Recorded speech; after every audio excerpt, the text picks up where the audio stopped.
Alright, I'm going to try and work on making this clear a little bit. Bring out Swampert, he brings out Dude. I try and go for the Stealth Rock, but unfortunately for me it doesn't happen, and I get Hypnosised. So, I probably should have switched to Blissey originally to absorb the hits and Natural Cure out, but unfortunately I didn't. So, I think he predicted a Blissey switch in there. I'm not too sure, but for whatever reason he switched out to an Evire. I think he actually predicted the T-Wave in that case. So, whatever. He T-punches. I guess he was expecting Dusknoir, or maybe, I don't know. Who knows. And I counter, which finishes off the Evire. Pretty simple stuff going on there. Brings in Galad, and I don't really want to take its close combat as Blissey can't. So, I have to switch out to something else. Like, what is Zapdos? Is it'll resist the close combat. However, he paralyzes me first. So, I figure I'm going to return the favor with Paralyze, but I get haxed on it, so I can't do anything about that. So I have to go for it again, and then he decides to get a critical hit and finish off the Zapdos, so I didn't get anything out of it. And then here, what happened? I forget. I think I brought out Thinking a Lot. Because I didn't know if I wanted to bring out a Swampert or a Metagross or Machamp even to resist the T-Wave. But I didn't think about Leaf Blade at all, so that was just pretty stupid on my part. I don't know how I could forget Leaf Blade, but I forgot Leaf Blade. So on that second hit, I just figured Swampert was pretty much useless, may as well let it go away. I bring in the Metagross, as he has a higher chance of living. So I knew the T-Wave would come in. I mash, and oh, it killed. I didn't think it did kill. Okay, that's cool then. Works for me. Brings in Yanmega.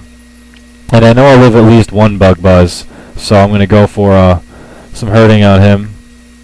And I take the Buzz, and then I retaliate back with an Ice Punch. And it seems that this Muscle Band isn't going to cut it over the Life Orb that I'm used to, so otherwise he would have been dead. I get haxed again, so the Bullet Punch fails, but at least his Life Orb did kill him, but would have been nice to keep my Metagross in there. Brings in Fortress, I bring in Blissey. And I don't really want him setting up Toxic Spikes, so I switch into something that can take it, and he switches out to avoid the pretty obvious Flamethrower, and Dusknoir doesn't have too much of a problem with that. I could stay around and Air Slash him, go for Flinch, but I'd rather do that when it's paralyzed, plus I want to avoid the Will-O-Wisp to some extent anyway. So this way I'll be able to paralyze him, and hell, I'll be able to heal up as well too, and then work from there, doing what the team's supposed to do. However, he switches out, and Fortress gets T-Waved, so I still don't want it setting up Toxic Spikes or anything like that.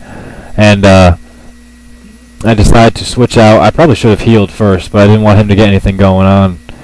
I bring out Gilgamesh, and unfortunately for me, he exploded, and that finishes him off.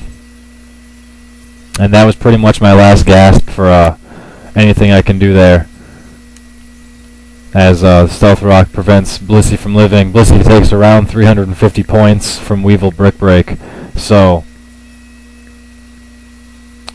pretty much not a whole lot I can do. I probably might be able to live an Ice Punch from him actually with Togekiss, but not with the Stealth Rock going on. So unfortunately for me, that didn't work out so well, and wasn't able to redeem myself in a rematch. Thanks for watching. Peace.